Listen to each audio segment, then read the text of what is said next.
Bienvenidos al quinto programa de Días de Feria, el programa de televisión de la Feria Internacional del Libro de las Universitarias y los Universitarios, que este año celebra su sexta edición, Filuni 2024. Antes de que comencemos, déjenme recordarles que nos pueden seguir en Facebook como TV UNAM, en Twitter como TV UNAM y en Instagram como TV UNAM Oficial.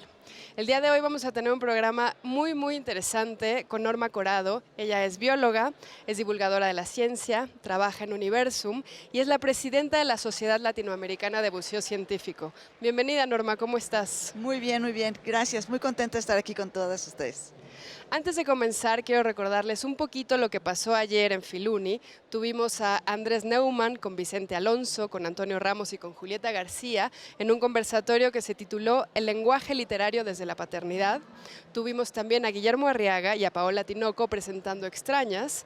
Y, por si fuera poco, Fernanda Melchor, Antonio Ortuño y Julia Santibáñez hablaron de la crónica literaria en un evento que se tituló Un paseo por los bosques de la crónica literaria. El día de hoy estuvo Juan Pablo Villalobos con Gabriela Barqueting, presentaron No voy a pedirle a nadie que me crea, la novela de Juan Pablo, que por cierto ahora pueden ver ya la adaptación cinematográfica, y también por ahí anduvo Fernanda Trías y Guadalupe Alonso hablando de las voces del relato uruguayo el día de hoy. Vamos a conversar con Norma, pero antes vamos a ver una cápsula de Balam Rodrigo sobre migración y literatura.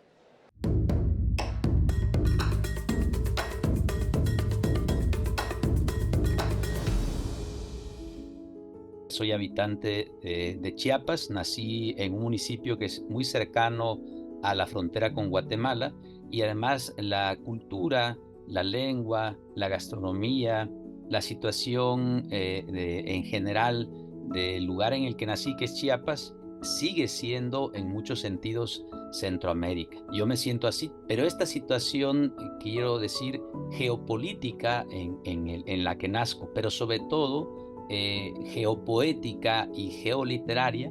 Cuando comencé a escribir mis primeros libros de poesía, Marabunta es uno de ellos, que lo escribí en el año 2003, es decir, está cumpliendo 21 años que escribí este libro y lo escribí en Guatemala. Yo escribí un poco sobre este mundo, sobre esta movilidad humana, porque cientos, si no es que miles también, de los primeros migrantes centroamericanos, cuando estaba en el conflicto armado en la década de los 70, 80 y 90, nos tocaba verlos prácticamente todos los días, que fueron convidados por mi padre y mi madre, que se solidarizaron con ellos. Lo hacíamos, como lo hacía mucha gente del pueblo y de toda esta región, por hermandad, fraternidad con muchas de estas personas que iban caminando por las vías del tren o por otras alternativas hacia Estados Unidos. Ahora se ha recrudecido la situación de distintas violencias económicas, políticas,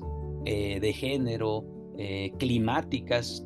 Ha causado también pues esta emergencia humanitaria y la movilidad humana de miles de personas, y entonces eso se refleja obviamente en mi obra. Lo que he escrito es una tetralogía de libros que hablan, además de este tema, también hablan de la identidad centroamericana de nosotros los chiapanecos, de las chiapanecas y chiapanecos, y de una identidad a la que yo llamo centroamexicanidad. Somos centroamexicanos. La poesía siempre ha sido la que ha tocado el tema de la migración.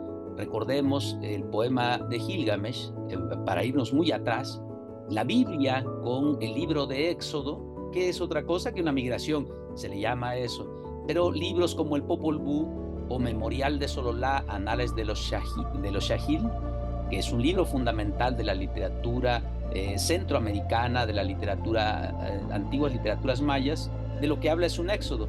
Y no solo eso, el mito fundamental de y fundacional de este país es un mito migratorio. Entonces somos un país, como se dice, un país de migrantes, y que esperábamos pues que por nuestra situación geográfica también aquí pasaran miles, es más, millones de migrantes cada año. Entonces, invitarlos a hacer una honda reflexión a nuestra memoria histórica pasada, presente, para sobre todo salvaguardar los derechos fundamentales a las personas que pasan, de manera que quieren alcanzar aquí de manera permanente, temporal o efímera, nuestro país. Quieren ir también a Suaztlán.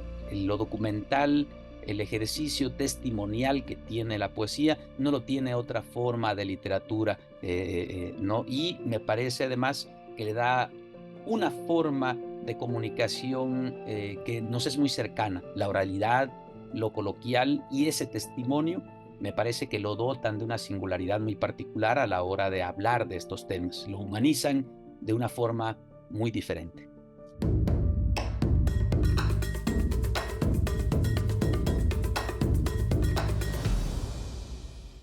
Esa fue nuestra cápsula de Balam Rodrigo sobre migración y literatura. Y ahora vamos a hablar con Norma. Ya les decía que era bióloga, divulgadora, instructora de buceo. Ya le dije que yo me quiero inscribir a sus cursos. Vamos a hablar sobre buceo científico y migración climática. Pero antes me gustaría preguntarte, Norma, ¿cómo fue siendo bióloga que empezaste a interesarte tanto por el mar? Porque eres especialista en corales y algas del Pacífico. Y bueno, ¿qué te ha dado el mar, no? ¿Cómo ha cambiado tu trabajo teórico haber bajado tantas veces al año a observar animales y especies marinas en general? Ha sido muy interesante porque yo entré a estudiar biología, tal cual vi un letrerito que invitaban a bucear, y yo dije, ¿qué es eso? Pues suena bien, voy a ir, pero ¿qué creen? Que yo no sabía ni nadar. No sabía nadar bien en realidad. Entonces, cuando fui a la reunión y empecé a estar en el grupo de buceo, me di cuenta que, bueno, primero necesitaba aprender a nadar, aprendí a nadar, y después, particularmente el grupo de buceo dentro de la Facultad de Ciencias de la UNAM estaba encaminado a que los biólogos tomáramos el buceo como una herramienta de trabajo, ya no nada más como algo muy recreativo, que en verdad también lo fue, sino como una herramienta de trabajo. Entonces, toda la gente que estaba trabajando alrededor del curso eran biólogos, la mayoría, pero también había físicos, había actuarios, había matemáticos. Y bueno, ya si les interesa un poco más el buceo tiene muchas virtudes. Entre ellas, uno aprende a conocer mucho la ciencia de lo que te pasa en el cuerpo de manera física, la fisiología, qué pasa con cómo funciona el nitrógeno dentro de tu cuerpo, por qué puedes bucear más profundo, por qué no puedes bucear más profundo, cuánto tiempo, una serie de cosas que es muy interesante. Entonces a mí me empezó a atrapar y bueno, al final también lo que te termina atrapando es que hay una filosofía de cómo el buceo te permite conocer un ambiente que primero eres un privilegiado porque no mucha gente lo conoce, y segundo porque puedes observar directamente ya dentro de la biología los organismos en su hábitat natural, ves las interacciones biológicas, ves todo lo que está sucediendo alrededor y un poco también entiendes el impacto que hacemos los humanos dentro de estas comunidades. Entonces, para mí fue una revelación. Yo desde el primer semestre empecé a bucear y dije, de aquí soy, y desde entonces buceo, y ya no voy a decir mi edad, pero ya tiene muchos años que estoy buceando. Y bueno, otra parte que para mí fue muy interesante y que me llenó mucho es poder enseñar a otras personas a bucear. Eso se volvió algo que me dio mucha satisfacción. Primero porque enseñar a jóvenes, chicas, chicos, a ver el mar desde ese punto de vista, a que reconozcan un ambiente diferente, que cuando se hacen una inmersión no solamente están conociendo un ambiente diferente, sino ellos se conocen en un ambiente diferente, conocen sus limitaciones, conocen sus potencialidades, aprenden a trabajar en grupo, aprenden a ser muy responsables. Todo eso pues trae una carga emocional, además de conocer el mar, de ver organismos que nadie más va a ver, cosas que todo el mundo ves en la televisión y se ven muy bonitas, pero abajo es otra cosa, ¿no? Entonces, para mí ha sido esa una gran satisfacción y afortunadamente, ya con tantos años, pues muchos de mis alumnos ahora ya son doctores que trabajan en sus áreas de ciencia, particularmente ciencia de mamíferos o de mamíferos marinos, de invertebrados marinos, que se dedican a hacer ciencia dura incluso sobre los ambientes arrecifales. Y bueno, es una gran satisfacción y pues se necesita mucho, mucho trabajo ahí. Pensábamos que bucear, que en realidad es un privilegio, ¿no? Es difícil, es un poco caro y bueno, requiere de que uno, por ejemplo, viviendo en las ciudades, se movilice, ¿no?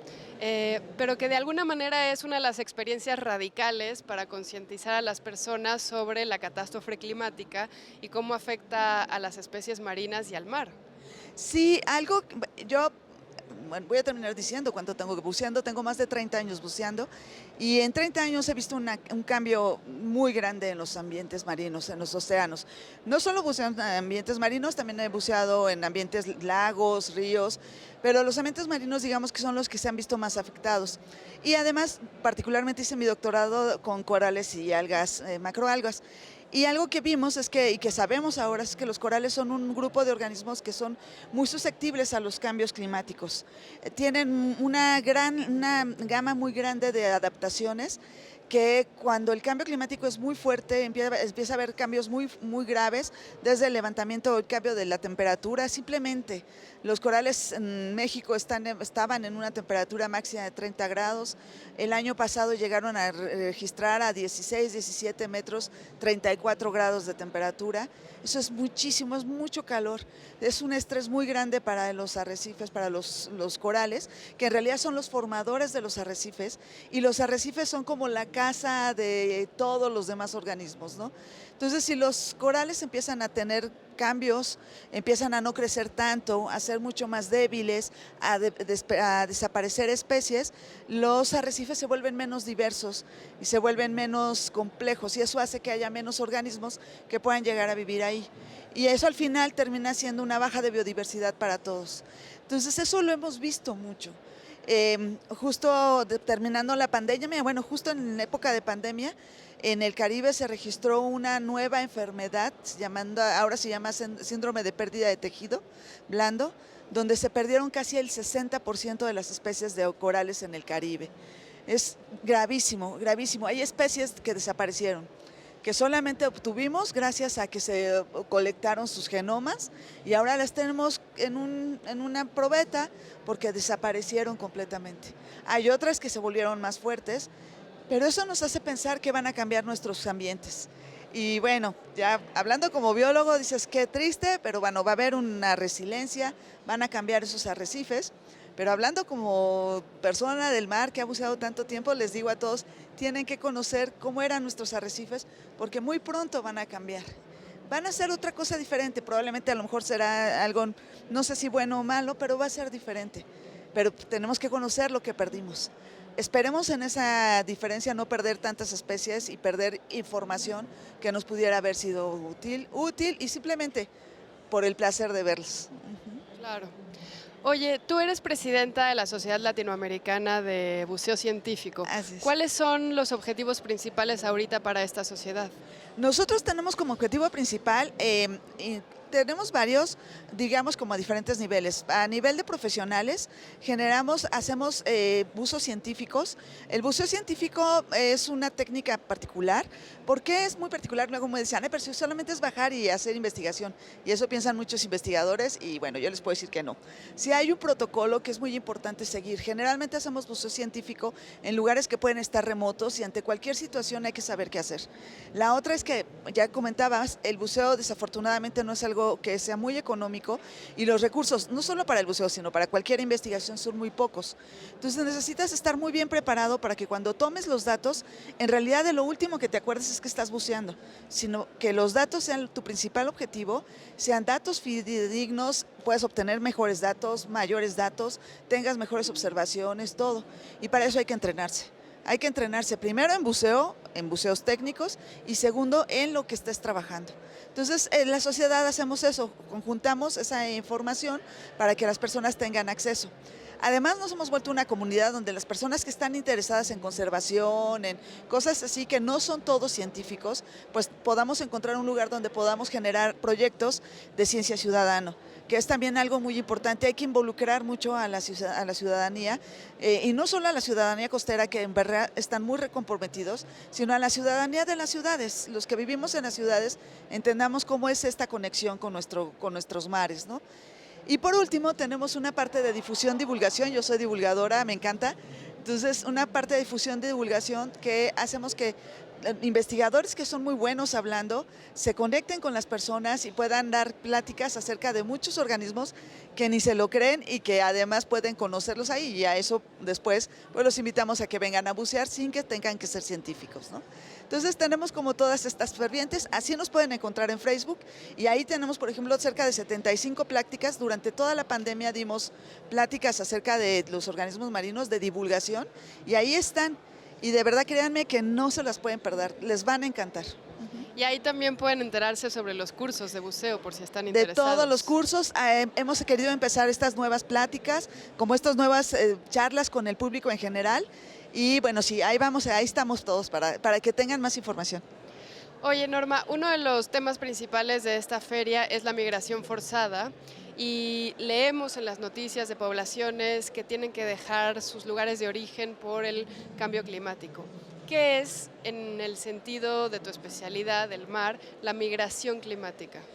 Es, pues a lo largo de este tiempo, yo creo que efectivamente en los últimos 20 años hemos tenido cambios muy fuertes, cambios climáticos, y creo que las personas que están más vulnerables son las que han experimentado más estos cambios. Las personas más vulnerables generalmente están en zonas costeras, están en zonas donde dependen mucho del clima para sobrevivir. Es decir, necesitan que llueva para que haya agricultura, y esto les permite sobrevivir como comunidades, o necesitan que haya una cierta migración de especies en algún particular para poder pescar, para poder obtener alimento, etcétera. Y bueno, cuando se dan estos cambios climáticos que afectan a nivel mundial, estas migraciones cambian por los niveles de temperatura, por la pérdida de especies, por la pérdida de hábitats, o de pronto llueve, como ahorita estamos viendo en la Ciudad de México, llueve muchísimo en un lugar donde normalmente no llovía tanto, estaban controladas las lluvias, y eso echa a perder los campos y no hay manera de que puedas tener una buena cosecha. O al contrario, de pronto tuvimos una sequía muy grande en la Ciudad de México de casi 3 años, deja de llover tanto que no hay manera de que salga ahí algo que pueda ser productivo, obliga a las familias a que tengan que migrar a lugares donde puedan obtener una manera de sobrevivir. Y esto es algo, la migración de los humanos siempre ha sido, de hecho así hemos colonizado todo el planeta, siempre ha sido así. Pero la migración climática es expulsar a la gente de los lugares de donde viven. Y bueno, mucho tiempo no nos dimos cuenta que cuando el clima estaba cambiando iba a cambiar todo esto para las comunidades. Pensamos que solamente que lloviera más no significaba algo tan grave, pero ahora vemos comunidades enteras, pueblos enteros que tienen que migrar por esta falta de productos que vender, o de manera ya simplemente de qué vivir.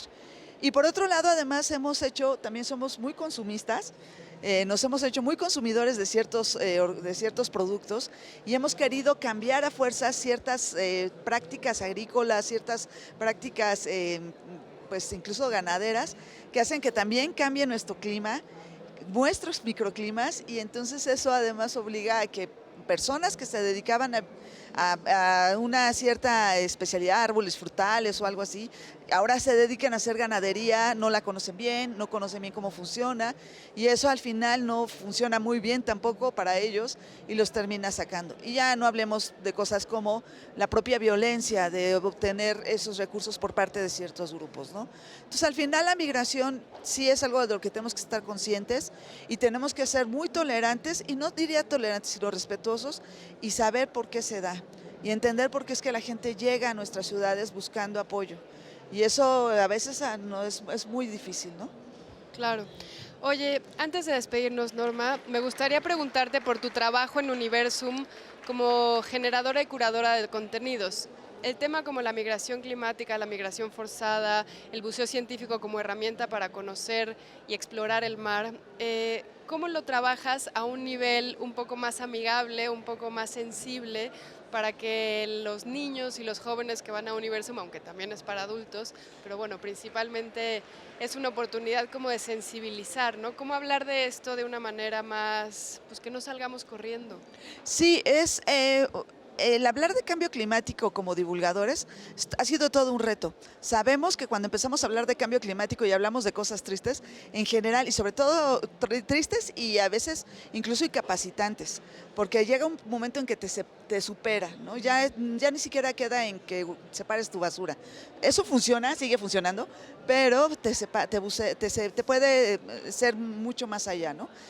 Lo que hacemos es invitar a la gente, por ejemplo, tenemos una sala que se llama la Sala de Hábitat, donde vemos cómo ha ido cambiando la propia Ciudad de México a partir de la migración de un pueblo que llegó a establecerse aquí, cómo es que hemos cambiado la ciudad, cómo hemos cambiado el clima de la ciudad, los organismos que viven en la ciudad, y vamos platicando de esas maneras de que nos hemos ido adaptando y hasta dónde hemos podido llegar, de las buenas, malas decisiones, etcétera.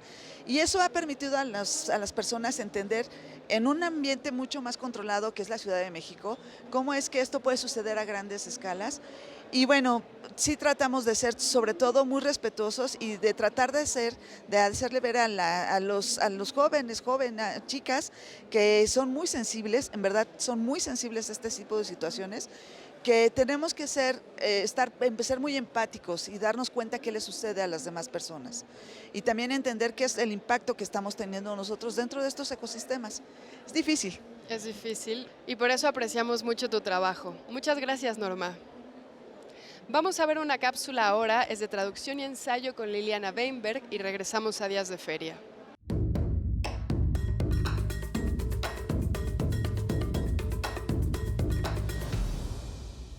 El 8 de septiembre de 1944 recordaba el gran Tito Monterroso en su libro Literatura y Vida.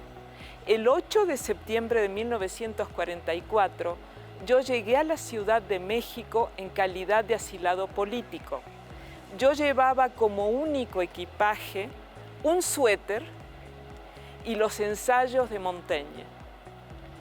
En la traducción completa, la primera traducción completa al español hecha por Constantino Romani Salamero, que todavía conservo, dice Monterroso.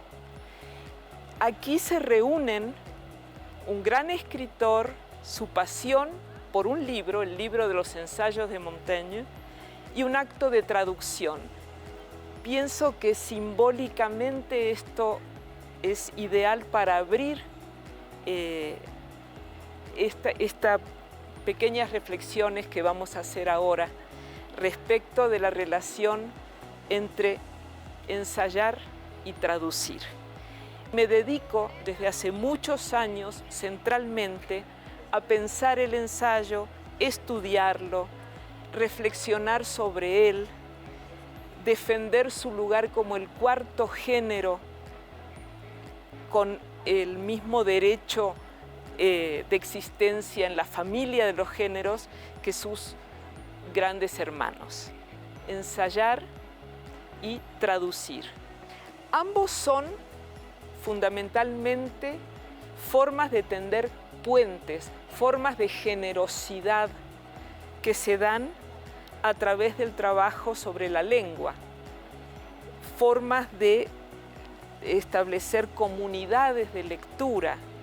Tanto el ensayista como el traductor están no solo trabajando artísticamente con la lengua, sino que también están trabajando, en el caso del traductor, con modalidades regionales, con marcas afectivas, marcas expresivas, estilos, modismos del lenguaje, con una infinidad de cosas.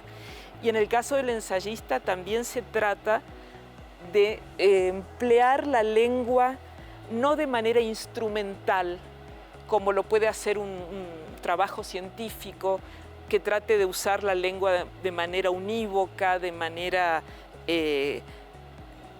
clara, sino justamente sin que falte claridad, por supuesto, en el ensayo, que haya riqueza, que haya un aprovechamiento de todas las potencialidades creativas, imaginativas que nos da la lengua, ¿no? Y a propósito, el ensayo surge cuando se afirman las lenguas, la lengua materna en las distintas tradiciones, y también verlo como un acto cultural, como un acto incluso político, ¿no? Dados los efectos, las implicaciones que puede tener y las decisiones que toma un traductor, y pienso que esto también se puede trasladar al ensayo. Marcelo Cohen, uno de los grandes traductores de Shakespeare, que al preguntársele qué es la traducción, contestó: yo veo la traducción como un ejercicio espiritual, cultural, político, que va de lo personal a lo colectivo y que implica un desapego de sí, un acto de generosidad.